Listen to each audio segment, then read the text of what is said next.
Hello, everybody, and welcome to the Roommate Debate Podcast. I'm Dan Martinez. And I'm Joe Menta.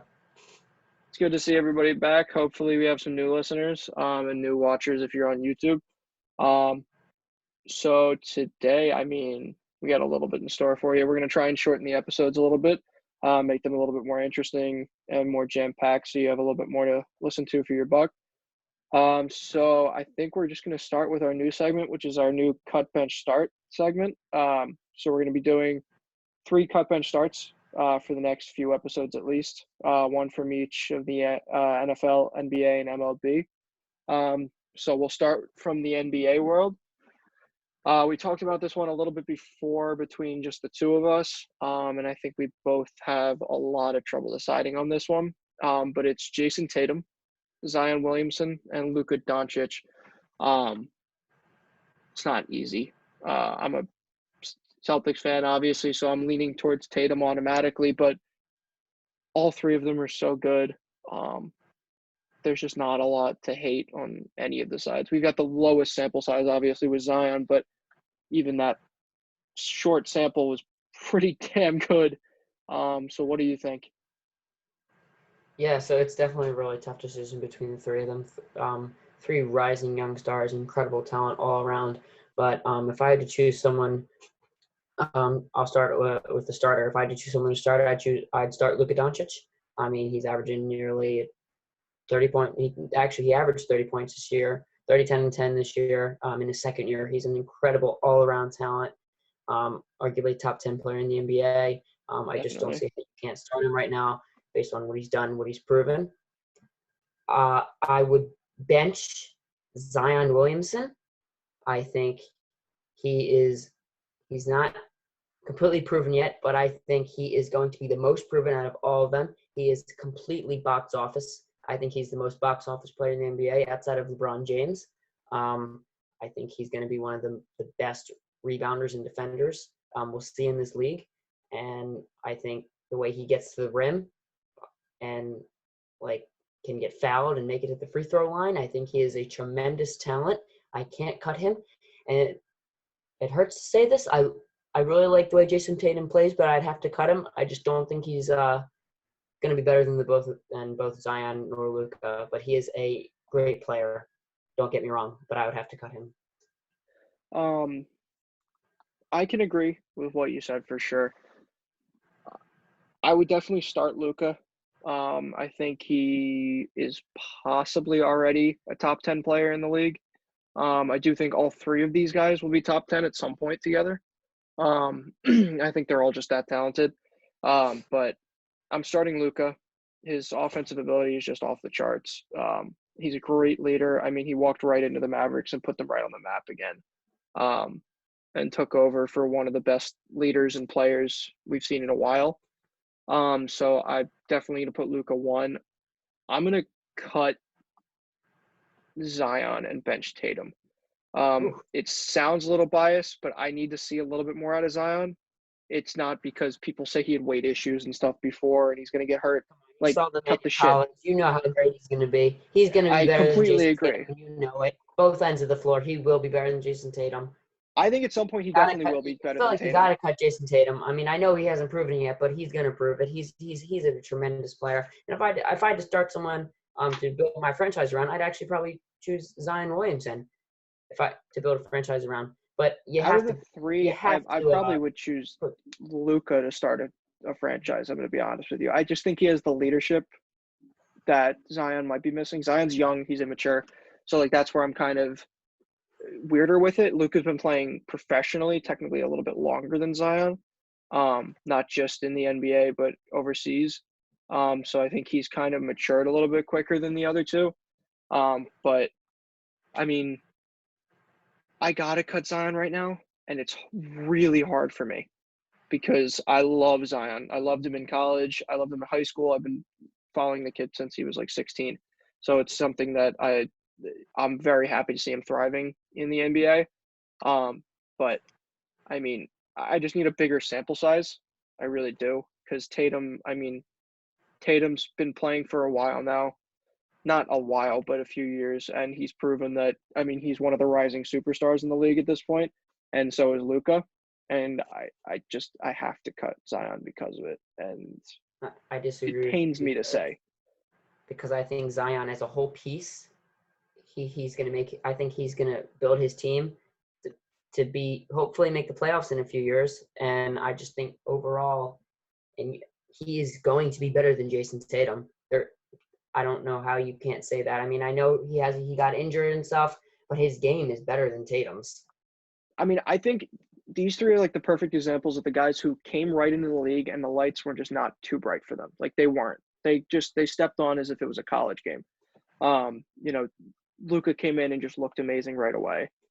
Zion came in, looked amazing right away. I mean, Tatum in his first postseason dunked on LeBron James in a series where, quite honestly, I mean, LeBron was on a mission, and a heavily injured Celtics team led by Jason Tatum at that point and Jaylen Brown, of course, two very young guys, one in their second year and one in their first season, led them to 7 games in that series against LeBron James. I mean, that's something that was unbelievable, and a huge part of it was Tatum stepping up as a rookie and just being amazing.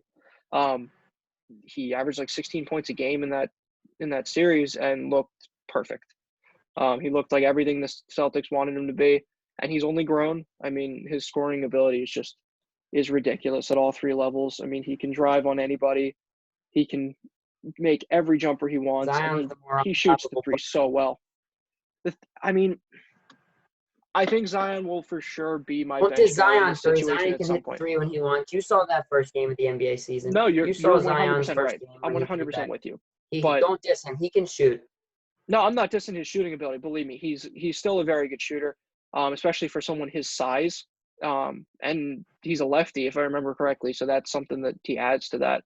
But I have a lot of trouble starting or benching him just yet. I have a very good gut feeling that down the road he's definitely going to be there. Either, I mean, he might pass Luka. You never know. He might be that dominant level player that we haven't seen, where he's just purely dominating every single player on the court, like a LeBron or like a Shaq, like those types of guys where they get on the court and you just need to get out of the way. So I think he has that ability to be that starter or that bench guy immediately within the next year. But I need to see a few more games before I put that together. Sure. Okay. All right. So I think we'll move on to the NFL now. And our NFL start bench cut for today's episode is Tyreek Hill, Chris Godwin, or Mike Evans. Okay. 3 amazing wide receivers, but Definitely. I'm gonna start Tyreek. He's got the speed, and he's got the best quarterback in football. So I'm gonna start Kyrie Irving. I mean, why did I say Kyrie? I'm gonna start Tyreek Hill. Tyreek Hill. He's gonna be my starter. He's he's the fastest wide receiver in football by far. And it helps that he's probably has the best deep ball route. And gets the ball put right in his chest by Mahomes. This next one's really tough, but I'm going to bench Mike Evans. I think Mike Evans is better than Chris Godwin. Not by much, just by a little bit. He's huge, and his hands are, and I like his hands better, and I like his overall game better. I like his route running better. And I like his size is just unstoppable, and he's versatile. He's willing to come across the field and take a hit from a heavy linebacker. I think he's better than Godwin, and then I would cut Chris Godwin. I think I completely agree with you. I've definitely put Tyreek Hill as my start. These are 3 of arguably the top 8 receivers around 7. there. Yeah, 7 or 8 7. receivers in the league for sure. I mean, it's hard to decide between Godwin and Evans for the bench and cut spot, but I definitely am starting Tyreek Hill. I mean, when you have Patrick Mahomes as your quarterback, I think that offense was kind of built to just build up both the skilled receivers and the skilled quarterback. And so them being together, it just boosts him entirely. Do I think Tyreek Hill would still be pretty good without Mahomes? Yeah, but I think he's definitely been made better from Mahomes. But I'm still going to start him for sure. And I'm benching Mike Evans. I mean, he's 1,000 yards every year since he came in the league.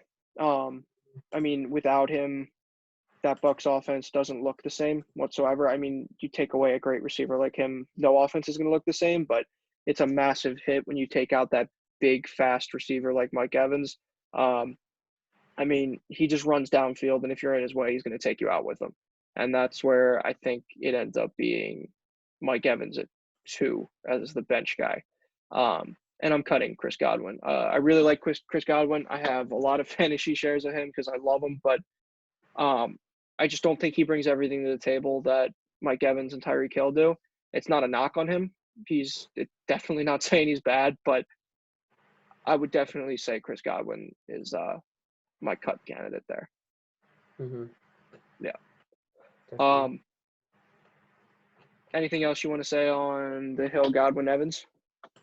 No. No? You hit it on the mark. I mean, just the overall capability of Mike Evans and what he brings to the table, I think is a little more than what we've seen from him is just more than his teammate who is also amazing, Chris Godwin.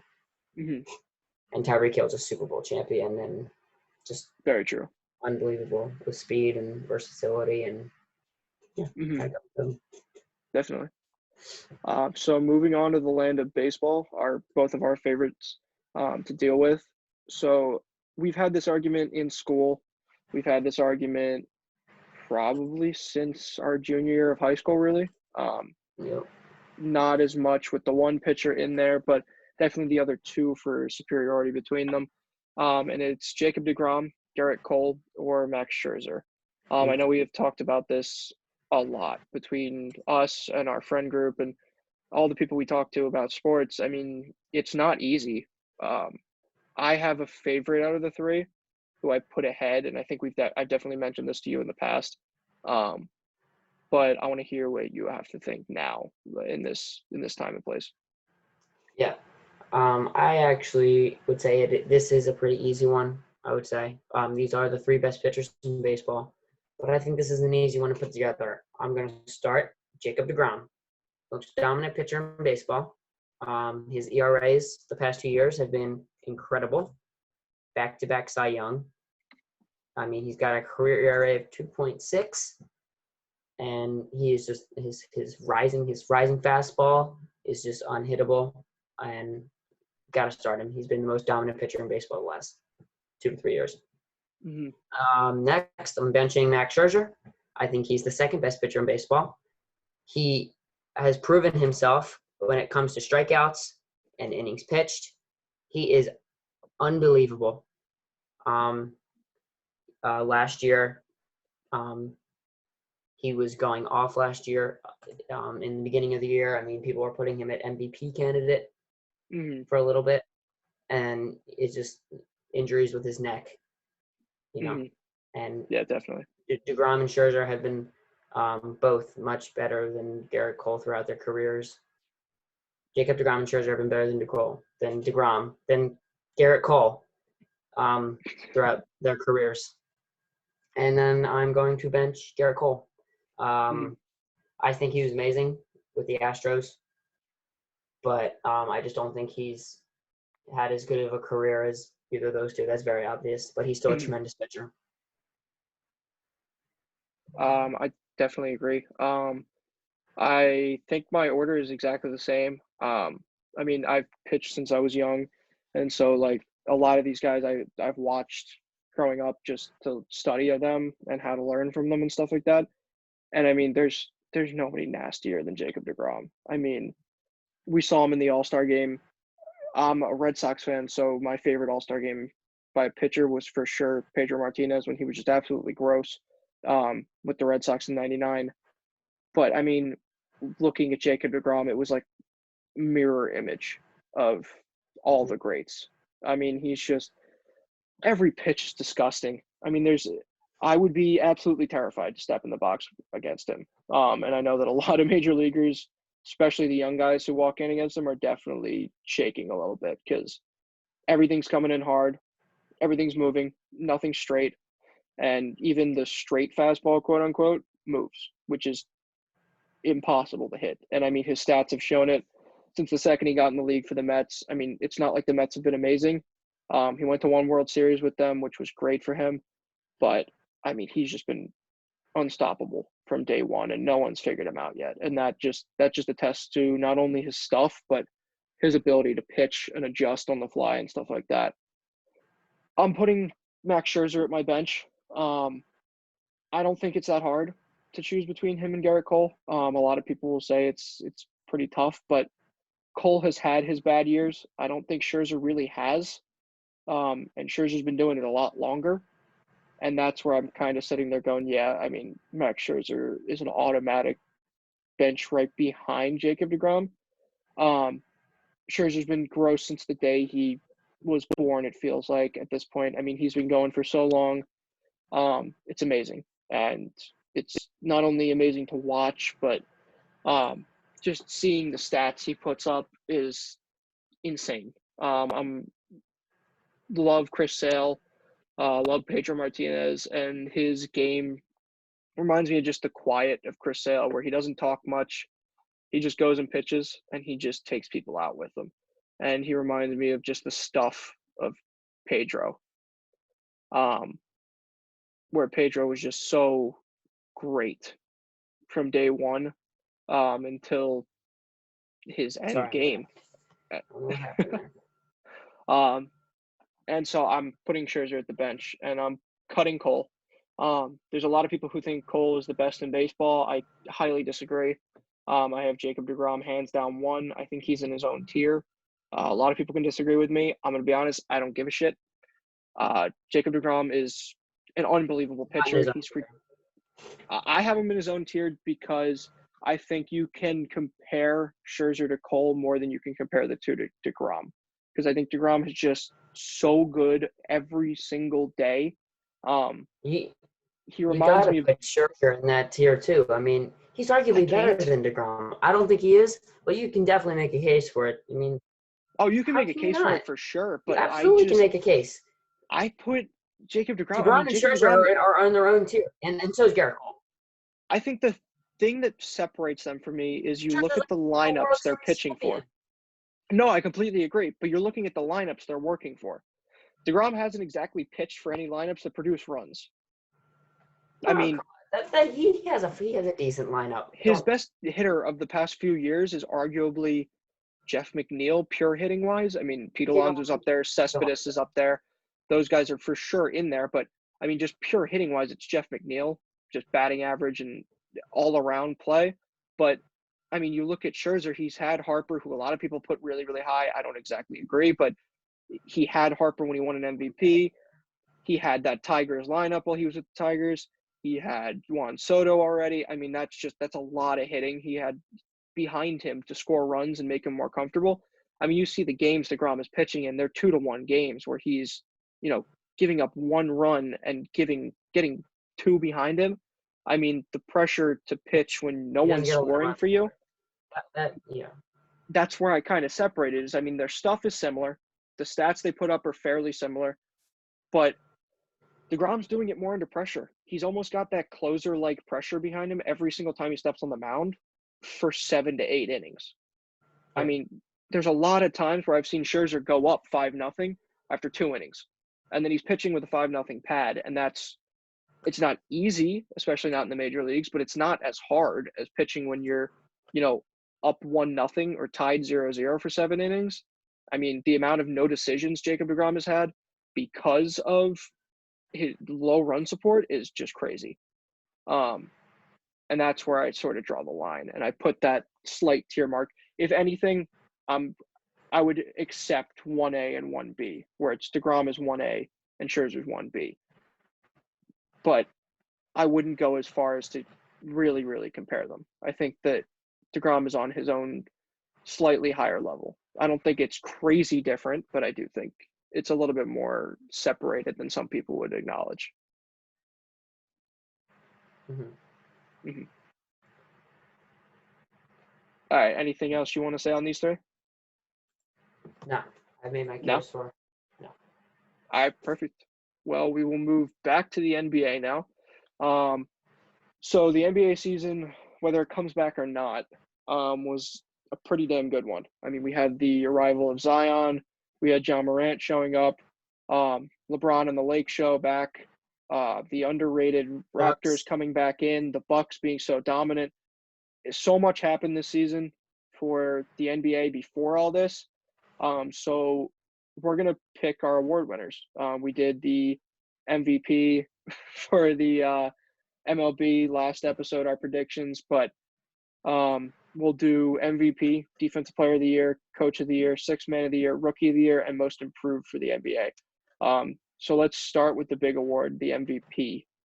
Who do you have All right. for this award? MVP. Yeah, I got Giannis Antetokounmpo. He had a tremendous season this year, averaging almost 30 and had 14 rebounds and 6 assists. I know James was the leader in assists, but I think overall, Giannis had the better season, especially defensively. He is arguably the defensive player of the year, which helps his case a lot. And he was the leader of the powerhouse in the Bucks, who had the best record in the NBA. Mm-hmm. So I feel like the media is going to give it to LeBron James because LeBron James is, how old is he? 30 35. 35 36. and still playing absolutely incredible. So they might give it to him, but I think it's got to go to Giannis. I completely agree on the MVP. I think Giannis is becoming that crazy dominant player that we were talking about before when I mentioned Zion is on that level of where, get off the damn tracks when the train's coming through. That's Giannis at this point. I mean, you see him coming down the court with the ball. Best thing to do is just clear the lane because otherwise he's just going to go through you. He's become so skilled for such a tall, long guy. You've seen the muscle he's put on over the years. I mean, he deserves it. He really does. I think it's a lot closer of a race between him and James, though. I'm not a ridiculous LeBron fan, being a Celtics fan, but you do acknowledge game when you see it. And, I mean, he's 35 years old, putting up unbelievable numbers. He's the best player in the league. But I'm still going to give that to Giannis with the record that the Bucks have, the massive hold they have on the East right now. I got to hand that to Giannis for sure. Yeah. And off of MVP, I know that Giannis is a Defensive Player of the Year candidate for sure. What do you think about winner, though? I know we agree on a lot of things, and I know we're probably going to agree on this one. Anthony Davis. I'm going Anthony Davis.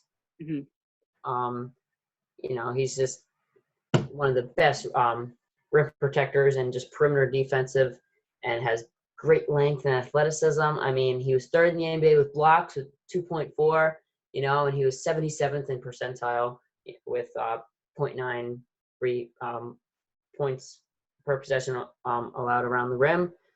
Giannis was also amazing, but I just give that slight edge to Anthony Davis. I think he's an overall better defender when it comes to blocks and rebounds and just defending in general. But Giannis, don't get me wrong, his defense was incredible, and that's part of his case for MVP because MVP is an all-around performance, and Giannis was tremendous on both ends of the floor. But I'm giving my defensive player of the year to Anthony Davis. I agree. I agree for sure. We definitely disagree a lot more with baseball and football than we do with basketball. And it's showing now because I definitely would put Anthony Davis at the top of the race for Defensive Player of the Year. Who knows if basketball comes back, what'll happen then? But, I mean, him being able to play off of LeBron, I don't put LeBron as the greatest defender in the NBA. I really don't. I think he's closer to an average defender than people will give him credit for. I'm not saying he's average, but I think if anything is the weak part of his game, it's defense. And that's saying a lot because he really doesn't have many weaknesses, as being one of the greatest players of all time tells. But I got to give it to Anthony Davis. I mean, playing off of him, protecting the rim for the Lakers, keeping everybody out of the paint. Not a lot of guys were able to score this year in the paint, especially not on him. And so I got to hand it to him. I mean, he's a presence. He kind of, if somebody is thinking about driving down, they think twice now, and they kind of stay outside and try and shoot on them, which is helping the Lakers a lot with a lot of their wins. Yeah. Um, I think coach of the year, we probably agree as well. Oh, Um, I think it's Nick Nurse of the Toronto yeah, Raptors for sure. has to be Nick Nurse. You lose Kawhi. You I lose mean, Kawhi Leonard after winning a championship, and you're still second in the exactly. East. It's Um, unbelievable. Mike Budenholzer's also a tremendous coach. So, like, look at the team he's building around Yeah. that.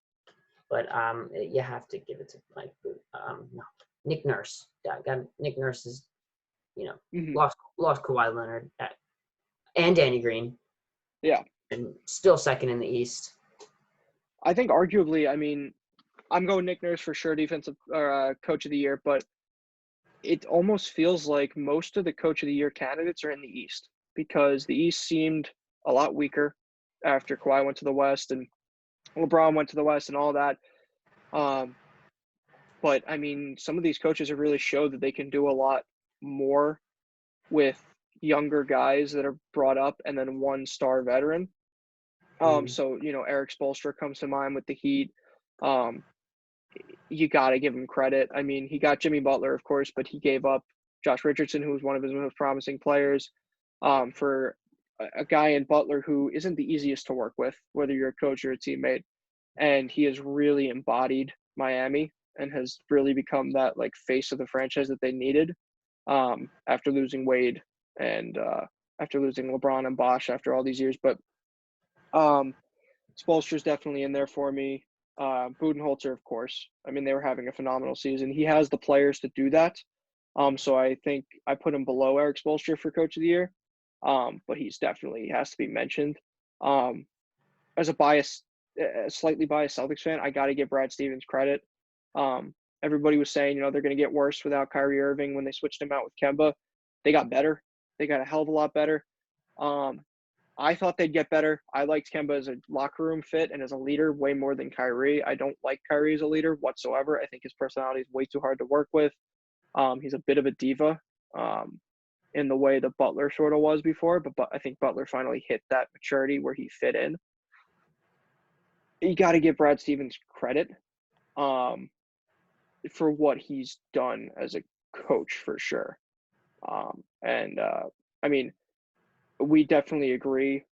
We talked about this before. Stevens is probably the best coach in the NBA right now. Um, there's definitely an argument to be made for other people. Steve Kerr, you have to argue a little bit for because he won the 3 championships and all. But I would put Brad Eh, Stevens. I mean, you have to make an argument for him just because of the championships. I don't think I he's think as Brad amazing of a Stevens is coach. the smartest coach, but uh, I still, I don't know if even he's as a the best. Celtics fan, I still put Greg He is the, Popovich as number one. no, Um, not anymore. I What? think so still. I don't think No, because if you look at the team he has in the West, it's going to be there's really, really hard to compete anyways. Billy I Donovan. mean, You didn't mention Billy Donovan. Billy Donovan's been tremendous this year. oh, I can't believe I actually forgot about Donovan. I Um, mean, but no, in I in the don't think race, Greg I might Pop is put the best Donovan coach in the right. NBA anymore. I think you just have to put him there as like a respect thing. I think if you It's have like more to saying Tom work with, Brady's still the best quarterback. No, I mean, it's not. there's always an argument though. That's the thing. Like you always have to give credit where credit's due. That's why I'm saying Steve Kerr because Steve Kerr's won the championships, and I think he'll be right back in that race next year when everyone's healthy. Um, you got to give the nod to them at least. I mean, Popovich didn't miss a playoff for what, like 21 years or something like that. I mean, Yeah. that's unbelievable. So you got to give him credit where credit's due. Yep. Um, I just sort of think Brad Stevens. I mean, he's grown. Every year. I think his wins went up every year for his first 5 years, and that's something you have to give him credit for. Someone I think we both don't exactly like, Brett Brown. We don't love him at least. I don't prefer him for sure. Yeah. I like the Sixers. I do. I'm not a diehard fan. I'm a diehard fan of the Celtics, of course. I do like the Sixers, though. I just don't like Brett Brown in any way. I really don't. Last thing about coaches, Mhm. because we got to move on. I don't think Brett Brown is a bad coach. I just think he's in the wrong system, personally. I honestly, I wouldn't disagree with that at I all. don't think he's like a bad coach. I just don't think the Sixers are just the right team for him. Just coming off Elton Brand, you know. I don't think I don't think that's that far off at all. I think you're pretty much right. All right. Well, we'll start our newest segment at the urge of a few of our friends. Um, we don't really know what to call it yet, where it's Menta's Corner or Menta's Favorite List or some crap like that. We didn't finish our awards. Oh, you're right. Um, who do you have? So we have Sixth Man of the Year, Rookie of the Year, and Most Improved. Um, Yep. Why don't we do Rookie of the Year? Rookie of the Year, I think, is easy. There's no debate. It is. No, There's no it's debate. Ja Morant. Ja Morant is Rookie of Yeah, the Year. he was unbelievable. I mean, the Grizzlies were in the Zion didn't- playoff picture. Yeah. The Zion Grizzlies didn't play were enough possibly games. making Yeah. You're right. Keep going. the freaking Memphis Grizzlies were in the playoff picture in the West. Oh, yeah. And without Ja Morant, they're nowhere near it, like whatsoever. I think they're an extremely Morant is- talented young roster, but Yeah. they were not going to be put anywhere near together enough to make an 8 seed without him. Absolutely. Ja Morant is unbelievable. He's a great offensive player and, almost led his team to the playoffs. So he has to be Rookie of the Year. Zion Definitely. didn't play enough games. And another guy, I just don't think Kendrick Nunn is nearly as good as Ja Morant. So No, you're right, 100%. I didn't really get the Kendrick Nunn hype. Thought he was pretty good, but I thought he was just kind of a point he's getter. pretty good. He's pretty good, but he's just not. He's just a point getter, though. Ja Morant. I feel like he's kind of just a scorer, and like that's it. I think that's all that his game really is. I didn't really see a ton from him defensively to make me think that he's like this super good all around player. But I mean, it's definitely Ja. I mean, and second is Zion. You kind of got to give him the nod. He was too dominant in such a short span. So you got to put him in there. Sixth Man of the Year, a little bit tougher. Yeah. Who do you have as yours? My Sixth Man of the Year, I have Dennis Schroeder over Montrezl Harrell or Lou Will.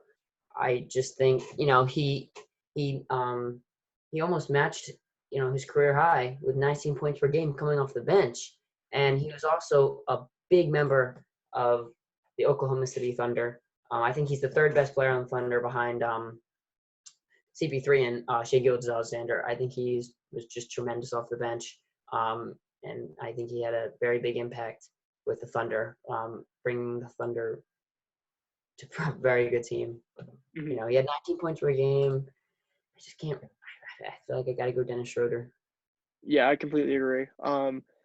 I think Montrezl Harrell's defense is something that's unbelievable. He's not the tallest. He's, I think, 6'7" or 6'9", something in that range. But he can guard everybody he wants. From what I've seen, he's even half decent guarding guards. Is such a big dude, which is unbelievable. But Schroeder, for that really unexpected Oklahoma City Thunder team, you got to give him credit. You always kind of knew he had it in him to be that good. Just the right situation needed to be there, and that was perfect. He kind of reminds me of like, I think he might be taking that throne from Lou Williams. If they end up trading Chris Paul, I think he ends up being in the starting lineup, and it makes things a little bit different. But he does remind me a little bit of that scoring punch of Lou Williams. So then our final award is the Most Improved. Mm-hmm. I have a few candidates in mind, and I know you do too. So do you want to start off? Sure. My most improved player is going to be the Heat center, Bam Adebayo. I think Bam, he increased his scoring by over 7 points per game. And I just think overall, he just looks like a new player, a really good, well-rounded center. I think he's a top 5 center in the NBA, and he's also a big leader of why the Heat are really good this year. Heat are a very scary team in the East, I mean, if as a Sixers fan, I would be scared to play them. I would, as a Sixers fan, I would be more scared, honestly, to face the Heat than the Milwaukee Bucks, even when we're at full strength. I just think they come in guns a-blazing all the time, and we have shown we can beat the Milwaukee Bucks even when we're at full health. We did it on Christmas. We destroyed them on Christmas, and they had Giannis. I think Embiid can lock down Giannis when he can, if he's playing to his full potential. But I think Bam Adebayo is really tough to go up against in that whole team. He was a great playmaker. He doubled his assists per game to five, and he was just really improved on defense as a rim protector. So I'm giving mine Bam Adebayo. I think I agree. I think somebody that's definitely worth mentioning. When you look at the stats, you have to look at Jaylen Brown too. He went up from 13 points to 20. Come on. He went up from 13 points. He's not even Hear me out. He went from 13 points to 20. He went from 1.4 assists to 2.2. He went from 4 rebounds to 6. He went from 34% from the three-point line to 38 on 2 more attempts per game. He went from 46% from the field goal percentage to 49. His free throw percentage How many went up. All-Star appearances? No All-Star appearances. You're right about that. You're 100% right. Which is why I'm giving it to Bam for sure. That's 100% certain. But Jaylen Brown was in there in the voting. He was considered. No, he wasn't. Yes, he was. He was up there in the voting. Brandon Ingram, Luka Doncic were ahead of him. Yeah, of course they were. Because Devontae Graham stats were unbelievable. You have to look at Brandon Ingram for most improved too, of course. Same with Devontae Graham. You do. But someone worth mentioning for sure that went under the radar as the most improved is Brown. His defense improved. His offense heavily improved. He had it in him from, his sophomore year that we saw and his rookie year that we saw the potential, but he jumped. He's quietly averaging over 20 points per game. He's quietly averaging 6 rebounds. He's averaging 2 assists. He's shooting almost 50% from the field. He's shooting 38% from 3. You got to give him credit where he deserves it. But Bam Adebayo for sure. He came, I'm not going to say out of nowhere, but no one was really expecting him to make a huge jump. And I think part of that has to do with Jimmy Butler coming in and, kind of changing their culture and how they are. They're sort of like, I'm not going to say the mean dogs of the East, but they're scrappy. They're not a lot of big name guys on that team, but they just play hard and they meld really well. It's Jimmy Butler and it's Bam, and that's the 2 biggest names. And you have playmakers like Tyler Herro. He is a big name, but top 15 player in the NBA. He wins. But it's not wins. Every team he goes to, somebody who has a history. Not really though. Not everywhere he goes. That's the thing. He went to Minnesota. Minnesota had major issues with team chemistry. He went to the Sixers. The Sixers had major issues with team chemistry. 76ers. He was great with the 76ers, but they fell apart. Especially in the playoffs. I'm sad he left. He was great. He's an unbelievable playoff player. If I'm going to choose between a lot of these players in the NBA, I'm choosing him in that group for sure to be on my roster for the playoffs, because I think I win a lot of series more with him on my team than I will with somebody else. That's for sure. But it's not like they have a team of big name guys from top to bottom. They're not, the Lakers where they have LeBron and Anthony Davis, 2 top 7 players in the NBA on the same team. That's ridiculous. They're not, the Clippers with Paul George and Kawhi Leonard. They're not even really there's a couple of other teams, the Sixers obviously, with some serious, talent. So that's where I kind of draw the line there. We'll talk about this in the near future about how we feel about talent-wise with teams in the NBA, but 76ers, top 5, I think. But we'll talk about this. No, we'll talk about that next episode. Talent-wise, pure talent-wise, 76ers got to be up there. Pure talent-wise, yes. Chemistry-wise and team-wise, no. We'll talk about that later. Definitely. We'll definitely come back to that for sure. So, as mentioned before, slightly, we have Menta's Corner or Menta's Top 5 lists. Something we'll figure out a new name for the segment at some point. But today we start his little segment here where Menta loves making lists for the NBA, NFL, MLB, for positions, teams, everything. And so lead it off, big guy. All right. Today I'm going to give you my top 5 NBA point guards. Coming in at number 5, I got Sixers point guard Ben Simmons. Why? Why do you ask me that? Ben Simmons is a tremendous all-around talent in this league. Overall, I think there's only one flaw in his game, and that's his jump shooting. But even his free throw shooting has improved a lot, and he has tremendously improved on the defensive end. You know, he arguably could have been in the race for Defensive Player of the Year. And overall, his drive to the rim is just amazing, and his team chemistry with Joel Embiid is a top 5 duo in the NBA, I think. Coming at number 4, I got Russell Westbrook. Why do you ask me that? Russell Westbrook is an all-world talent. It hurts putting him at 4, but I got to put him at 4. His overall game is tremendous. I love the way he plays the game of basketball. His drive to the rim, and his mentality day in and day out is just something you want to watch. His athleticism and his speed is just amazing. In his prime, he was absolutely ridiculous. He had averaged triple-doubles the past, 2 years with the Oklahoma City Thunder, and I got him at number 4. Coming in at number 3, I got Kyrie Irving. Why? Kyrie Irving is one of the most talented and most skilled players this league has ever seen. He's got the best handles in the NBA. He's an NBA champion. He is an awful team player, but as skill-wise, he is incredible. He did not play much this year with the Brooklyn Nets, but when he did, he went off. His first game with the Brooklyn Nets, 50 points easily. He is a tremendous player, tremendous with the ball, great shot, an NBA champion, and tremendous in his prime with the Cleveland Cavaliers. Coming in at number 2, I got Portland Trailblazers guard Damian Lillard. Why?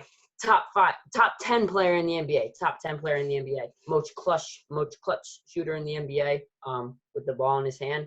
He's won 2 playoff series by himself, one over Paul George and one against the Houston Rockets.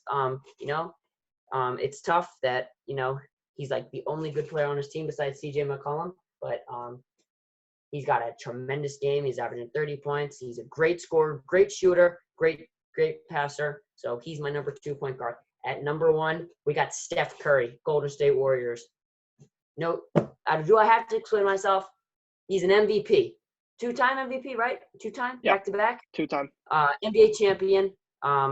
He has changed the game when it comes to three-point shooting. Best shooter ever. He's a little weak on the defensive side, and I would still like to see him win a Finals MVP, but he is amazing. He has the second best handles in the NBA. He has changed the game of basketball with shooting. Best shooter, no doubt about it. And I think he's a top 5 player when he's at his best and when he's healthy. So those are my top 5 NBA point guards. I agree with the top 4-ish. I'm not a big fan of Ben Simmons at 5. Okay. And I I would say Kemba Walker. That would be completely. No, I'm saying you have to argue for Kemba, Trae Young, Kyle Lowry, those guys. They outplayed him this year. Not Kyle Lowry. There's a reason why Kemba and Trae Young started over him in the All-Star game. There is, because they're better shooters. Because they're better. They're better a lot at just winning. They're not. Not so much winning Trae Young, but I mean. Trae Young's a better 3-point shooter, but you might say he plays the guard position well, but he doesn't. I mean, just from a 3-point shooting perspective, yes, absolutely. Trae Young, he's not on a winning team. And Ben Simmons is just when he goes. Ben Simmons is also on one of the worst chemistry teams possible. Like, they just don't get along. They don't win games because they don't get along. Indeed, I'll tell you that. Yeah, but I think a lot of Sixers fans agree. Well, Sixers fans agree for sure. I mean, 90% of our friend group is Sixers fans. His jump shot is getting better. His jump shot is getting better. That's not my problem. My problem is just the fact that, of his team, because he can't shoot. It's only because they're taking the center over Giannis the point can't guard shoot. for sure. Look where he is. He's amazing. Ben Simmons is going to be a top 15 player in this league. Arguably could be already, but not yet. But he's amazing.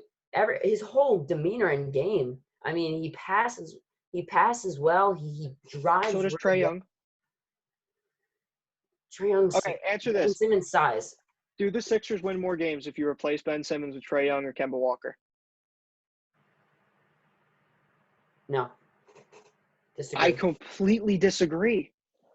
I think the Sixers are in the top 3 right away. Just not with Kemba Walker. Definitely not with Kemba Walker. I don't know how you can say that. Kemba went from the Hornets being 500 every year because of him. You replace You don't know them. how he's gonna be. You don't know how his chemistry is gonna be with Joel Embiid. Kemba Walker's chemistry with everybody is great. He's regarded as one of the best locker room guys in the entire league. He is, but He's one of the most liked people in the NBA. I'm taking Ben Simmons over most of them. I have a really Especially to hard start time the taking season. Ben Simmons over Trae Young. Just Look, defensively, Simmons is so much better than Trae Young, but Trae Young's averaging like 28 points a game with like 10 assists. I mean, you can't ignore that. I mean, look, it might be a product of his team. It really might be, but at the same time, actually, he's averaging almost 30, and he's averaging 9.3 assists. I'm corrected. But I mean, come on, you got to acknowledge that for sure. I mean, that's more assists than Simmons, if I'm correct. That's 13 more points than Simmons. That's 2 more assists. He averages 4 rebounds. It's not like he doesn't collect boards at all. He shoots 44%. I mean, give the man credit. I mean, I'm putting Trae Young over Ben Simmons, and I'm putting Kemba over Ben Simmons. That's ridiculous. Why would you say something so stupid like Kemba? Yeah, I'm putting Kemba. Kemba's been getting shaded by Jason Tatum. Kemba is a winner. A winner? He is a winner. And he's somebody who doesn't put himself first. On the Charlotte Hornets, big winner there. Kemba Walker is a, 10-year veteran, 8-year veteran or something? He came to a team on the big lights, the biggest team he's ever been on by far, and he gave up the spotlight to a third-year player. That is biased. He gave up the spotlight to a third-year player. Come on. That's selfless. He cares more about winning than stats by far. Obviously. Yes, but at this time, as we speak, he is not a better point guard than Ben Simmons. I'm taking him slightly ahead of him. I think there's an argument, obviously, for both, but I'm still taking him ahead of him. I gotta. All right. Well, we want to know what everyone thinks. Is Ben Simmons a top 5 point guard? Definitely comment below on the YouTube video. And if you know us, let us know. Follow us on Instagram at DM_sports talk. Definitely follow us there, and we'll have a picture up for this episode and comment your thoughts. And to finish up, we have somebody who we both don't exactly like demanding more and more money for some unknown reason. Dak Prescott. Why on God's green earth this man thinks he deserves $45 million in a single year of this contract that he is being offered is unbelievable. No, yeah, there's not much to talk about this. He's an average quarterback. He's not that good. He's just got a great offense, and even still, he doesn't deserve that money. Come on. Yeah, I'll give him this. He's a solid quarterback. I'll give him that. He's solid. But I'm not going to give him anything over. I probably wouldn't give him anywhere over $25 million a year, and that's just because that's sort of the going rate. Not that good. For a good arguably, he's above average. Yeah, I'd give him above average and solid. I mean, if you're going off fantasy football, sure, he's going to get you a lot of points. Because guess what? In games where he's not playing good teams, he's going to put up a crap ton of yards and touchdowns because his offense is loaded. That's what he does. That's what he does. Yeah. I mean, if he were that good, with the talent he had around him, he would not have gone, 8-8 last year? He should not have went 8. I mean, he went 8-8 with a good defense. It's not like they had a bad defense. They won the best corners in the NFL. They have very good inside linebackers, and their linebackers are great. Their D-line's pretty solid. Their secondary is pretty solid, and their offense was loaded. Oh, absolutely! One of the best running backs, one of the best wide receivers, arguably the best offensive line. I mean, this man has the audacity to ask for $45 million in a season. Million. Yeah, I hate it. And to end this, I just wanted to say one thing about talking about Dak Prescott. It really pisses me off when people say Dak Prescott's better than Carson Wentz. No. It's not even close. No way in hell. Skill-wise, it's not close. The only thing that Dak has over Carson Wentz is that he'll stay on the field. That's it. Health. It's literally just health. That's it. Wentz has a better arm. He's faster. He can scramble. He makes more with less. He wins games with less. Look, do I think You know, Carson I Wentz is really an think all-world quarterback, that he's going to be a top 2 quarterback in the end of his career? No. But is he way better than Dak Prescott will ever be? Hell yeah, and it's not close. you know what Carson Wentz should do? He should just like if he's in a scramble, he should scramble behind the right side of our offensive line because Yes. our right side of our line is arguably the best in football. I mean, we have a amazing right side. Jason Kelsey, best center. Brandon Brooks, arguably the best right guard, and I think Lane Johnson's the best right tackle. Carson Wentz, that man just needs to stay on the right side of the field, and he should be fine. He just needs to lay down. Just stop doing stupid plays to get nailed. Like, if you get sacked, all right, that's fine. But if you're running all the way across the freaking line to try and get open, to get somebody open who's not going to get open because his name's whatever the hell his name is with that receiving core, don't do it. Just lay down. Literally put yourself in the field position so you can make it to the playoffs and try and win games in the playoffs. That's all you need to do.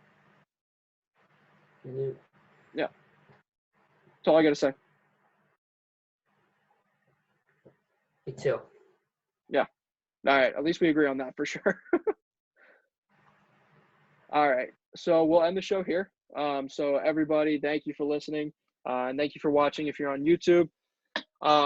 Our Instagram will be down in the bio below or on our homepage for our Anchor. It'll also be in the name here. Follow DM_sports talk and subscribe to us on YouTube. Once you follow us on Instagram, our YouTube's on there. So just subscribe there and like the video, comment if you want, and let us know what you want to hear about. Let us know what you want us to talk about, and let us know what you think about the episode. What do you think about Dak Prescott being a flaming moron? Let us know. Just inform us. All right. Thank you, guys. Have a good one.